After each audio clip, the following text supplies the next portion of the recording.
Welcome everyone to our session on helping your child become a better reader. We're going to be, just as Sharon said earlier, just teaching you about some tricks and strategies that make learning vocabulary and word work fun and enjoyable for your child, just to help kind of establish that love of reading.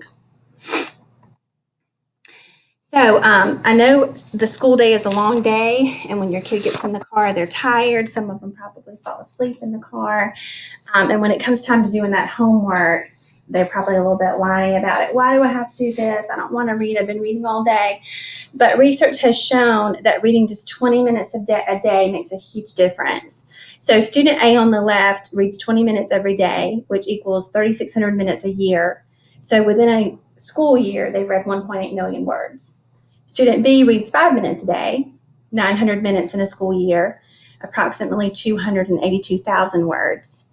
And then student C reads just 1 minute a day, 180 minutes in a school year.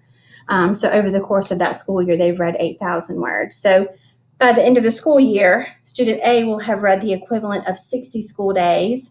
Student B will have read only 12 school days. Which student do you think is going to be the better reader?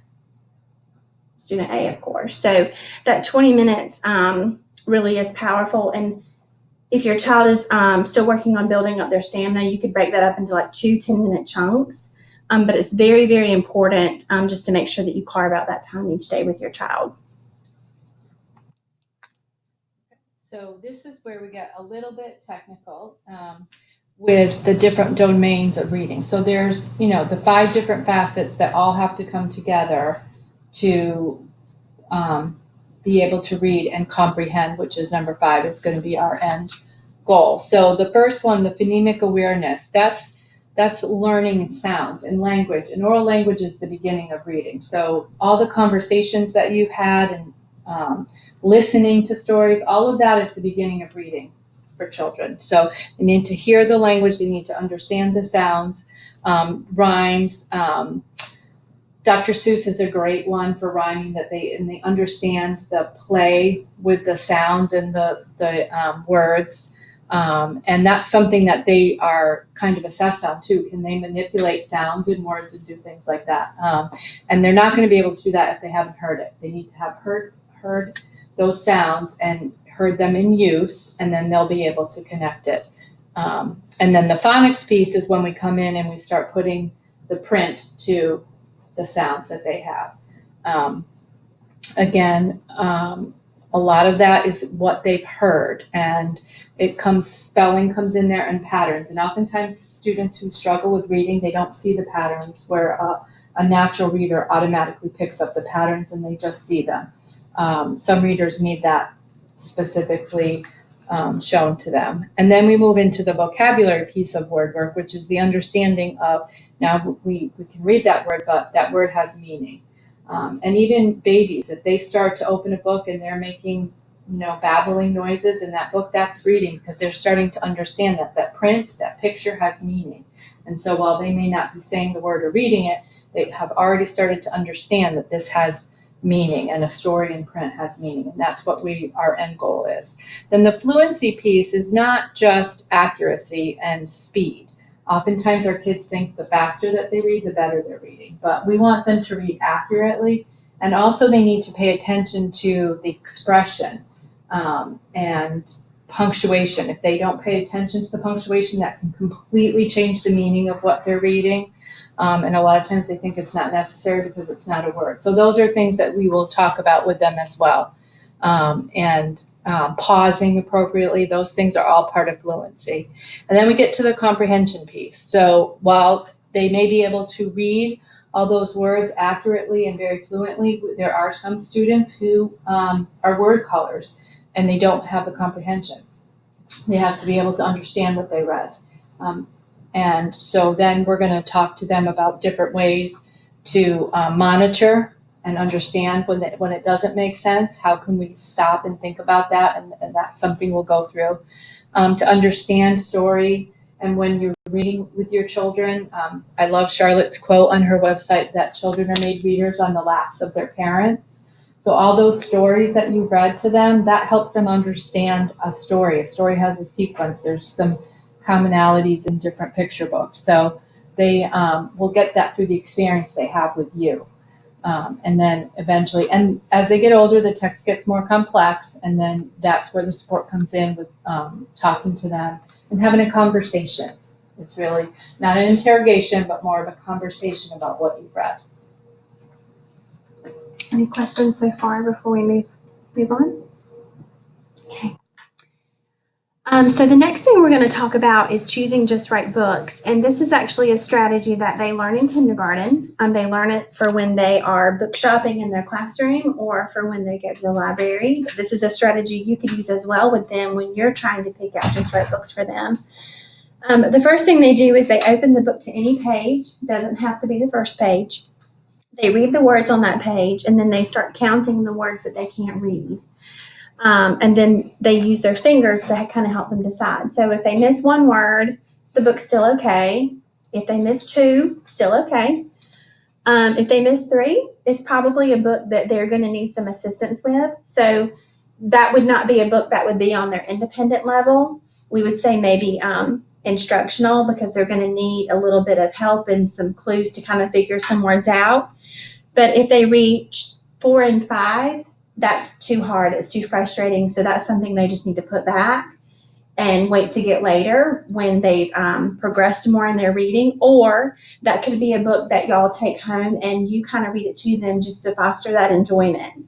And we'll talk in a minute about some ways to kind of take more challenging books like that and kind of lift the level of challenge and become more of a partner in reading that with them. And they don't even feel like they're reading at all. They feel like it's like a fun game. So those are just the ways that we kind of help them kind of monitor a book that's just right for them. And all of this information would be in part of the presentation on the Acorn that will be uploaded for Yeah. you. Okay, so how to read with a beginner reader.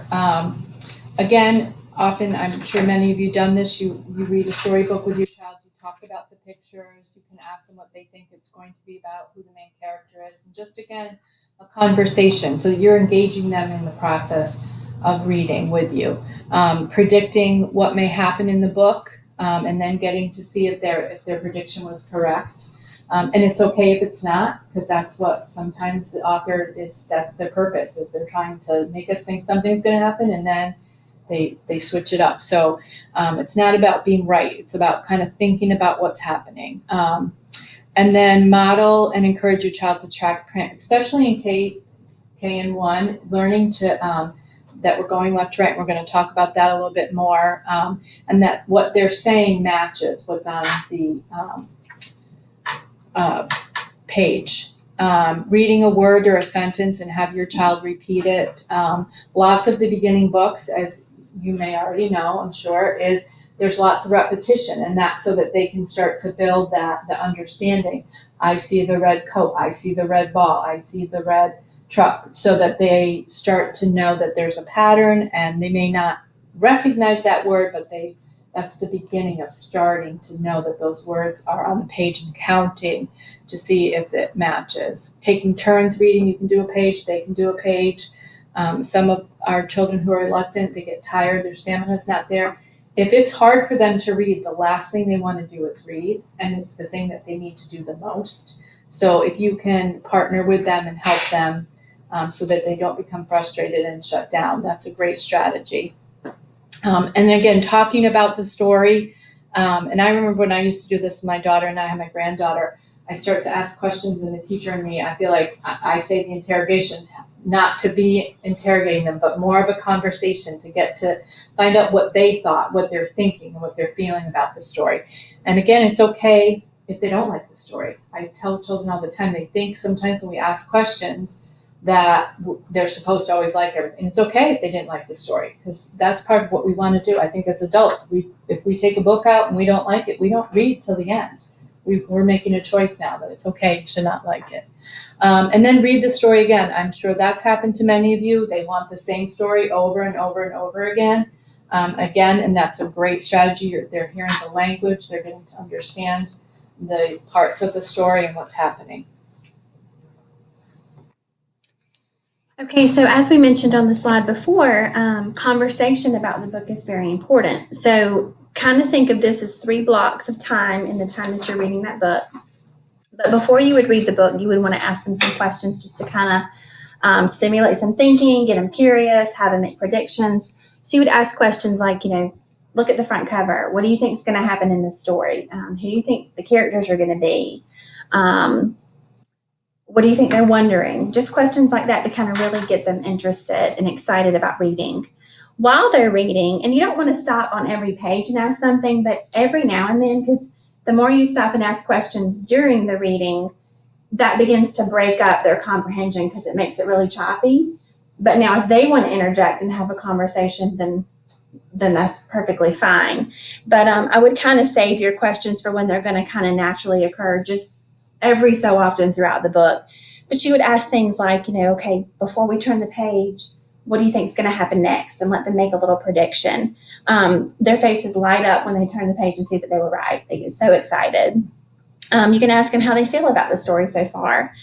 Why do they think a character did something or acted that way or said that? That's a question that we use a lot in our own intervention lessons because we don't want them to have just a basic understanding of the story. We want them to be able to go into a deeper level of thinking. And then after the story, it's mainly just kind of simple recall, like what was your favorite part? What would you change about the story? If you wrote a sequel, what would you do instead? Why do you think the author wrote this book? That's another question that we ask a lot to kind of stimulate that deeper thinking. So all of these questions really just kind of help solidify the story for the child and just make it a more enjoyable experience for them. And again, it's conversational, it's not interrogation. And different ways to read with your child. Again, my favorite is when they curl up and sit on your lap, or you read them before they go to bed. Those are just such special times to be able to read with your child. But again, if you have a child coming home with work or reading as first or second grader and they're reluctant to do it, changing how you do it may help engage them a little bit. Reading aloud, again with the picture walk and doing the predictions. And it's okay for you to read to them as part of that 20 minutes. That's still reading because they're listening to a story. And the vocabulary they're getting when you read them a story may be vocabulary they can't access the code to yet, but they're hearing that word. So that's important. Echo reading is, you read a page, they read a page. Again, that helps if you have someone who's the stamina isn't there or reluctant, taking turns.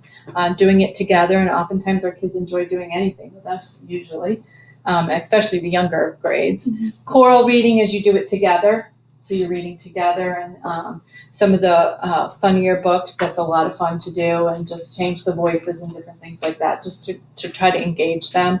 And then follow me is you're reading along, and then you stop, and then they have to kind of, what I would say, popcorn in the next word, because that helps you know whether they're tracking along with you as you're reading. And also, we were talking in the earlier session, life is busy. We're coming from work, we're going to a soccer game, we're going here or there. Listening to books on tape in the car is great, or having your child have their favorite book and talking about it while you're driving to the soccer game. Trying to get creative and getting things in, while they're taking a bath, maybe, you're in there while they're playing in the tub and read with them to just try to get it in because life is busy. But just kind of being a little bit intentional about the variety of the way that you read with your child. Okay. Any questions so far? We're a quiet group tonight.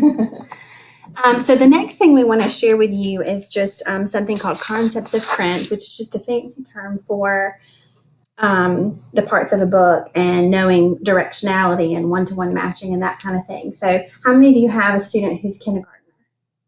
Okay, so half of us. Bless their hearts. We just got finished screening them this week, and this was one of the assessments that we had to give them was concepts of print. So I just kind of want to show you what that means so that you can help them at home understand kind of the language that their teacher's using in the classroom. Let me. Language that I'm going to pick up. Yeah. So I'm learning that phrase as well. So one thing that we would ask is, okay, well, this is the front cover of the book. Okay, this is the back cover, and then here's the spine. But when you open it up, one question we might ask them is, where should you start reading? Well, that seems very simple to us, but we do have to explicitly teach. You start here. Which way do you go when you read? You read from left to right. We would talk about counting the number of words on the page. We might frame a word, say, okay, how many letters are in that word?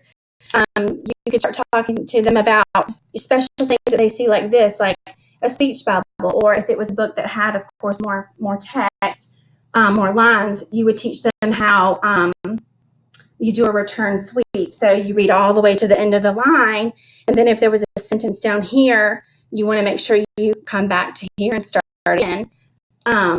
If there's special markings like punctuation, you want to kind of point those out to them and teach them what that means and how our voice changes when we read that way, because that makes the book more interesting and it makes us a more proficient reader. Okay, let me flip back now.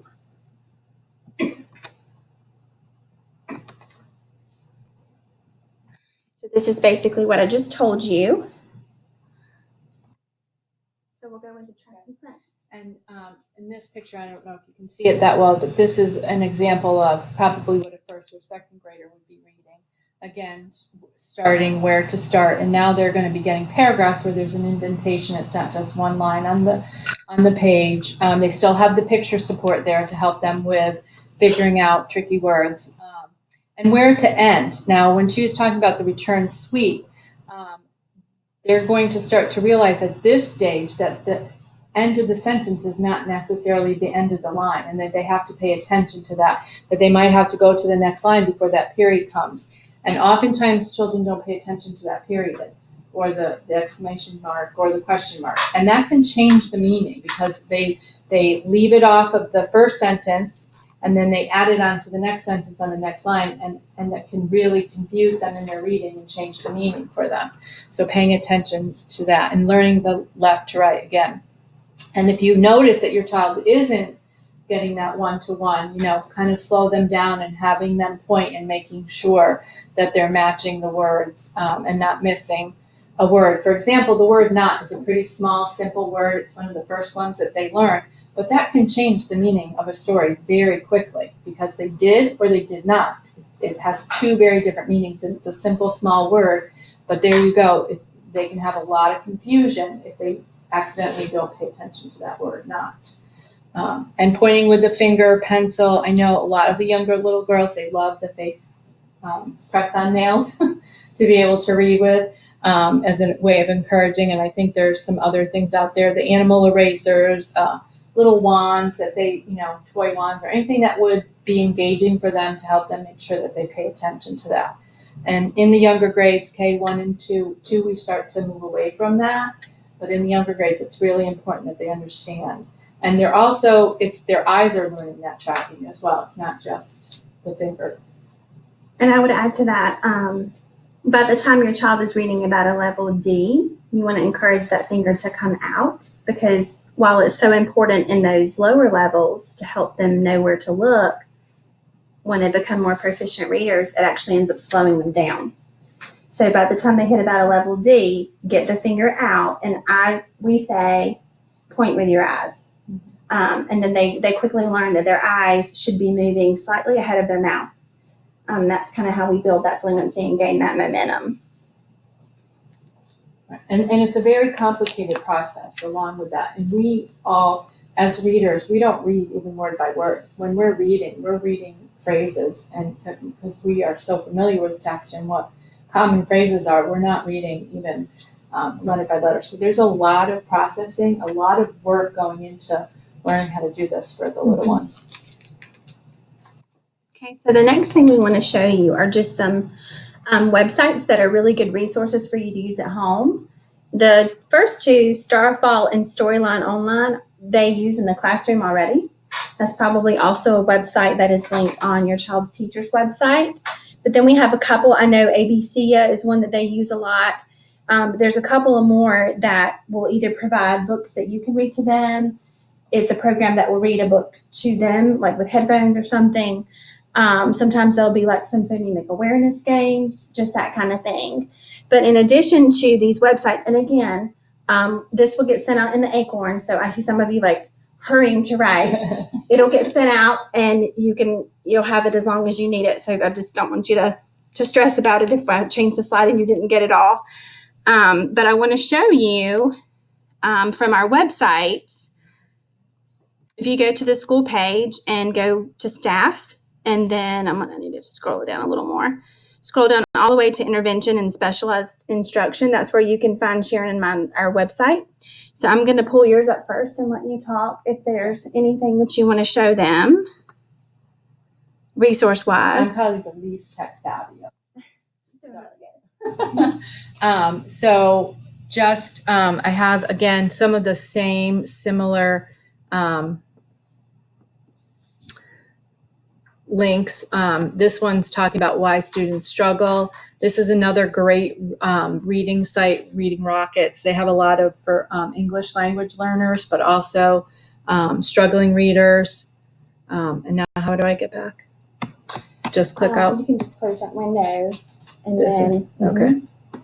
All right. Yep. Then here, reading tips, response to intervention, learning about leveled reading. And again, some of it's articles. This is Scholastic. There's a lot of different resources. This is for ages 8 to 10.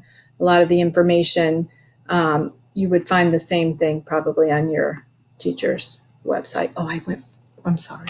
I popped out of there. It's okay. I don't even know what you mean. I don't know what I moved either. Okay. So I'll click on mine real quick because there is one document that I want to share with y'all. If you go to reading levels at the top,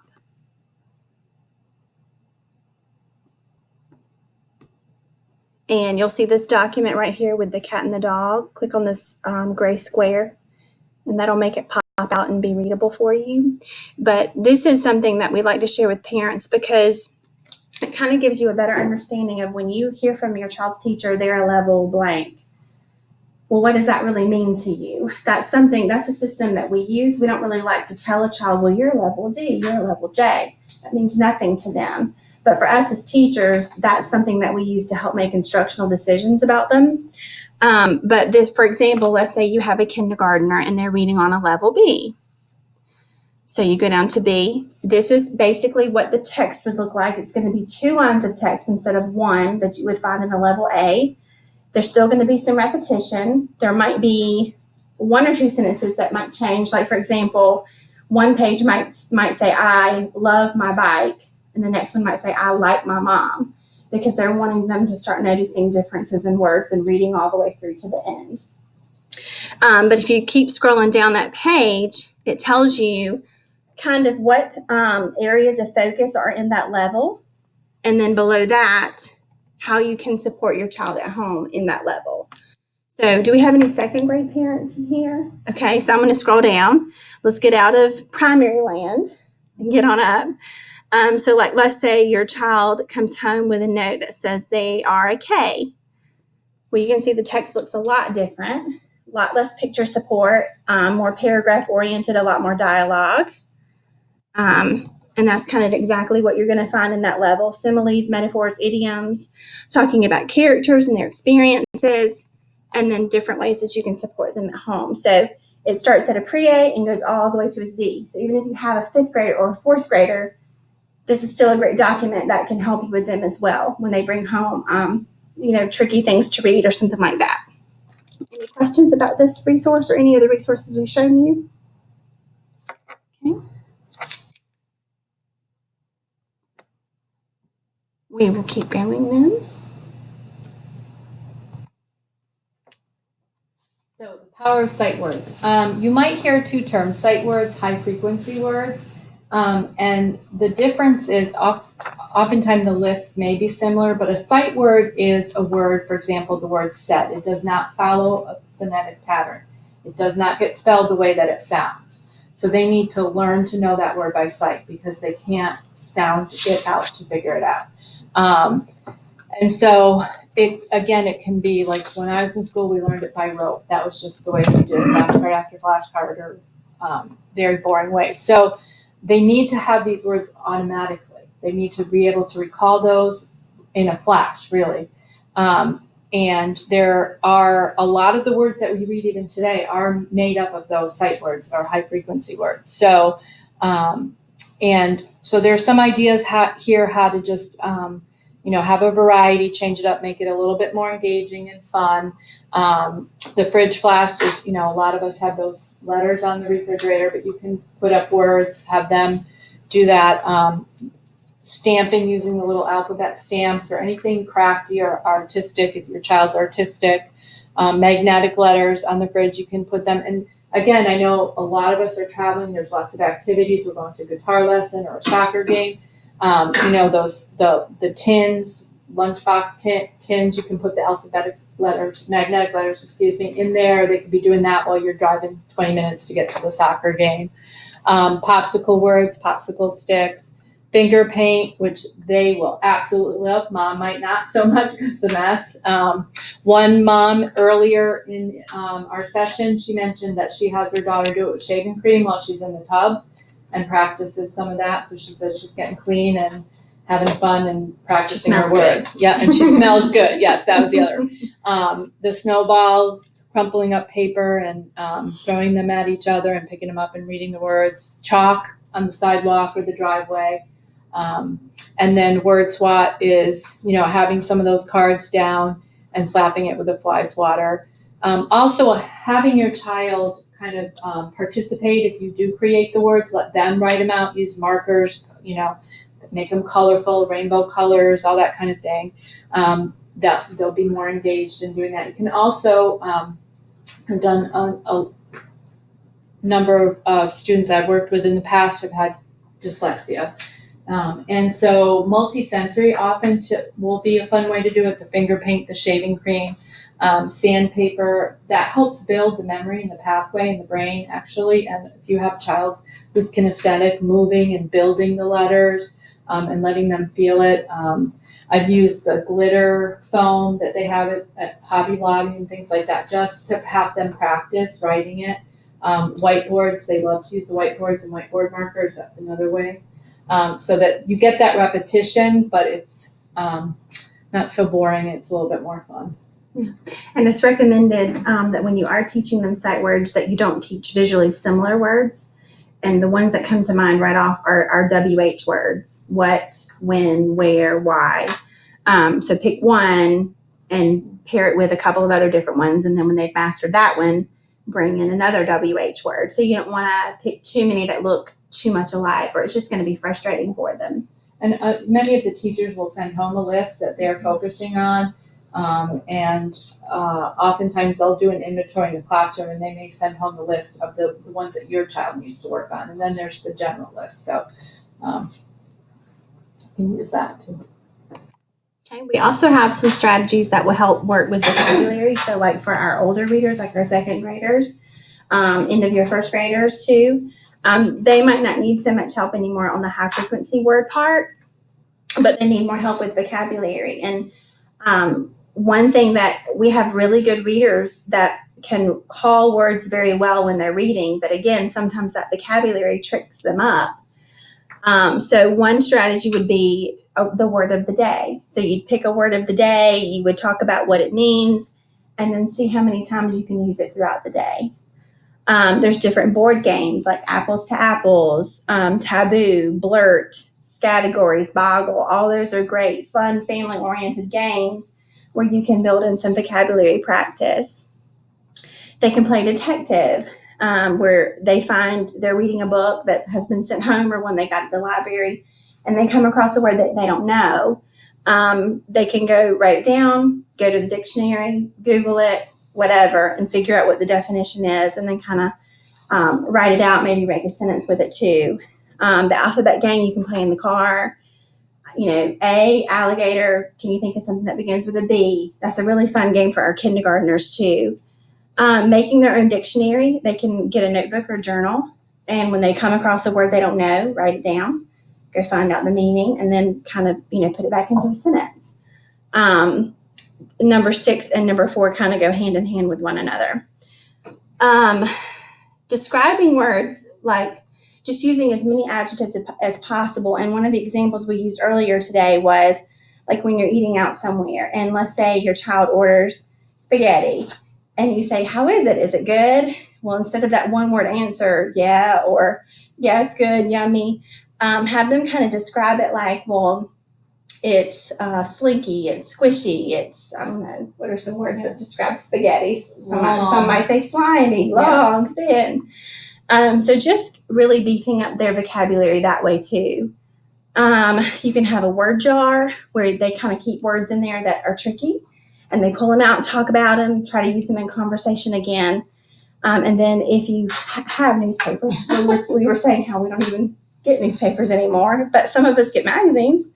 You can cut up words that are tricky in those, and again, glue them to a journal or a piece of paper and just kind of figure out what they mean. And the most important thing is once you figure out what it means, you want to put it back into some type of reading or writing. So you're explicitly teaching the word, but then you're transferring it into their reading and writing so they can understand how it's used. So any questions so far? Okay. Okay, and then to end with some word games. Again, a way to practice that's not boring and rote, that's going to help them engage, because if they're frustrated and bored, they're not going to retain the information. So you're just, it's not going to be a successful experience. So there's the shaving cream or sand paint on a plate. This mom was using her time efficiently and multitasking when she did the bath, guessing the words. I mean, when I was younger, we did 20 questions, talking about giving clues and kind of riddles, that kind of thing, where they come up with the word. Beach ball, if you have a child who's very kinesthetic and likes to move around, you know, they're pretty inexpensive at the dollar store. You can write the words on them. Magnetic letters again. And a lot of these things that we're mentioning, you can get at Dollar Tree, Dollar General, Walmart, they all have them. They don't have to be from a special educational site or anything like that. The sock game, having them walk over some cards, and again, involving them in making the cards. And then the dot game, be sure to review words before playing, and you put a little dot on the back of one, and then don't let the child see which one, and then you lay the cards on the floor and have them try to guess the word. The newspaper words, again, I think that's a little bit, we don't really have those, but we're traveling again a lot. There's print everywhere around us. If you go to the zoo, the map, having your child look at the map and where we're going to go next and where the snack shack is, and all, those are all different forms of literacy in a way to have them realize that it's really all around us, all the signs. I mean, one of the first letters I think kids learn is the M because of the golden arches at McDonald's. And that's something you can do too in the car while you're driving. Show and tell, whiteboard and markers, calling out a word, letting them draw a picture and then using it and practicing it. Tic-tac-toe, you can put the words on there, and instead of just putting in an X and a O. And card games, memory, I'm not sure what you call it, concentration, where you make 2 sets of the cards and play and have them practice, and keeping track of which ones they know, you know, with automaticity, and then the others that they need to still work on. And again, you're doing a lot of these things already and reading with them, and it's part of the relationship, parent and child. So, and that's really the bond there, is the power behind their being able to engage in the reading. Okay, so that's all we have for you tonight. We want to thank you for coming because, like we said earlier, you are your child's first teacher. So thank you for caring enough and coming out to learn just some fun ways and strategies to make reading and writing more fun at home. We have some books kind of laid out here behind us. We'd love for you to come pick one and take it home to your child tonight, and maybe you can have a fun story time tonight. Our emails are at the bottom. Please don't hesitate to reach out to us if you have questions or concerns or just need more strategies or ideas. We're happy to step in and help. That information can also be found on our websites too. But thank you again for coming out. And if you have any questions, we're going to hang around and we can chit chat a little bit if you want to. So thank you. And grab a snack and some water on the way out. There might be somebody else that has the same question. I've been reading to my daughter since she was born, and she always wants me to read to her, and I do because I don't want to deny her that. Mm-hmm. And she's very hesitant to read on her own. She's in first grade, and she's had a good foundation. K2, K3, K4, kindergarten, first grade. And I'm wondering at what point do you figure out, is it a disability like dyslexia? Because she's not a lazy student, she's a pleaser, and I'm just wondering, how do you figure out at what point is it possibly something more than, not catching it? Do you think she's just afraid of getting it wrong? You think That's it's more of a fear because maybe she's a perfectionist That's possible. and she just doesn't want to take that risk? I don't think that's true. I mean, she writes she tries letters very hard, but she's backwards not- yeah. and stuff, so. She just struggles. Well, that's first grade. That's not uncommon. That's pretty developmentally appropriate to have some letter reversals in writing and in reading. So I wouldn't let that, stress you out too much, and I wouldn't let that make you worry that there's something wrong. Because she's with some really advanced readers, Mhm. and so I get worried that she's not picking it up. I think it's more of just attending the detail. Mm. And so one example we shared earlier was a second grader, help me remember the story, did a book walk of the story, went back and began reading and could tell you the story because he looked at the pictures, he made meaning, it made sense to him, but it wasn't matching what was on the page. And so one thing that we kind of prompt with in our lessons and in the classroom is, okay, well, something tricked you on this page. And so it puts kind of the ball back in their court. We're not telling them this is the word you got wrong. We're saying, hey, something was tricky. Can you go find it? Kind of makes it like a little scavenger hunt game for them. Once they use several strategies to figure the word out, then we say, okay, check it. Are you right? So we want to empower them to notice their mistakes, stop and fix it, and then do some self-checking to say, hey, yeah, I'm right because of this, because it made sense, it sounded right, it looked right. So it sounds to me like maybe she's just a little shy, maybe, and just afraid of kind of making a mistake. And the other thing that I would suggest to do is let her read what adults, we may think it's too easy or simple, but that's the best type of reading, because if she's already hesitant, to give her something that's frustrating, she's not gonna wanna do it. So she's better off reading simpler text more often and enjoying it, because then that will help build. And she may just like you reading because she likes she just you loves reading, stories. She loves hearing you tell a story. So keep doing that. Right. But maybe it could be a level book that gets sent home, and that's what you read at night before bed. And you read the first page, she reads the second, and so you're sharing in that experience together, and you're kind of lifting that burden off of her. She doesn't feel like all that work's on her plate. And honestly, when you do that, they don't even feel like they're reading. Does that help? Yes, thank you. And her homework now is like corn on the cob, and she has to read it 3 times in the week, and she doesn't want to read it, but we do it. It's a struggle, but The repetition's important. I know Yeah. that sometimes it gets a little mundane, but there is a reason behind it. So good questions. Does anybody else have a question for the greater good of the group? And though, one other thing, we have RAS Kids, which Yeah, is online and it's leveled, so you would have access to some of those books that would be simpler for her and. she's done that on the iPad. So if your child's teacher hasn't reached out to you yet with like a username and a password, remind them about that, because we have that resource as a school, and it's a great way to have level books on their level at home that are not frustrational for them. Yes, Dan, you had a question. I was just curious, I've got a kindergartner, so this is all very new and it's a dumb question, but when you're doing 20 minutes, is it more important to give the number of words in by reading 4 or 5 books, or is it more important to do, some of these things where we're doing the sweeps and we're pointing out, punctuation, and we're pointing out our popcorn words or whatever, which, if you've got 20 minutes, you're under the gun, it's bedtime, you're tired, what are you gonna go for word count, or are you gonna go for more of the slowing it down comprehension? I would let it be a good mix. Okay. You don't want to have that entire 20 minutes where you're just talking simply about concepts of print. Sure. I would point those things out naturally as they come along, but try to read as much as you can. But again, it's not about how fast we read Right. or how many words we read. It's about the quality of what we're reading and the conversations that we're having behind it. And is it a girl, boy? I have a girl. Girl. Right. Her engagement with the text Sure. and just, enjoyment with it. So Okay. I would just try to find a nice little balance. Okay.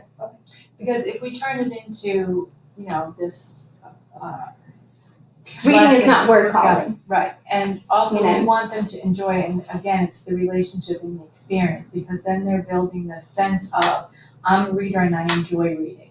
And if we're always, teaching, we're just trying to give you some tips, this is what they're gonna need to know how to do, but still enjoy that time with your child reading. And if it's frustrating, just stop. Okay. Just stop and you finish reading it. Okay. Just say, you know what?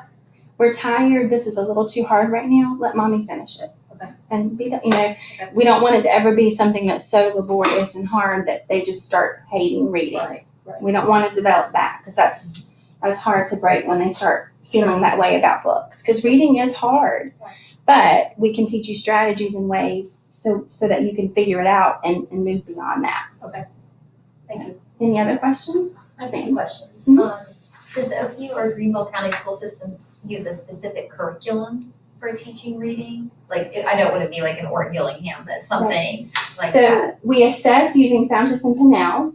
What is it called? Fountas and Pinnell. Okay. We have a lot of their resources dispersed within our school, but we don't have a set curriculum. We take more of the balanced literacy approach, which is really broad. Okay. But it just means that there's a culmination of whole class teaching with a mini lesson where you're teaching a specific strategy and skill that you want them to then break off into either a small group or independent reading and practice using. There's shared reading where they might have a poem or a text that they kind of work on together as a class. There's small group reading where the teacher differentiates that instruction on a book that is specifically leveled for them, that is going to cover the skills and strategies that they need to work on. It also is mimicked in our writing. So we have a reading workshop and a writing workshop, and they kind of go hand in hand, and there's that reciprocity there. So there's no set curriculum, but we do have pacing guides and, of course, standards that we're teaching to that kind of help us tie everything up in a nice little neat bow. Okay. Yeah. And then how does a child qualify for specific like reading intervention services? Fall, winter, and spring, we benchmark all kindergarten students and first graders and some second graders using a system called FastBridge. And then they have to be within a certain range to qualify. Yeah, and then the teacher will also assess them using Fountas and Pinnell. And when Sharon and I look at that data, we look at the FastBridge data alongside the Fountas and Pinnell data, because sometimes a child can do really well in one, not so well in the other. So we don't want to just rely on one test. We like to make the best decision and have multiple data points that we're looking at.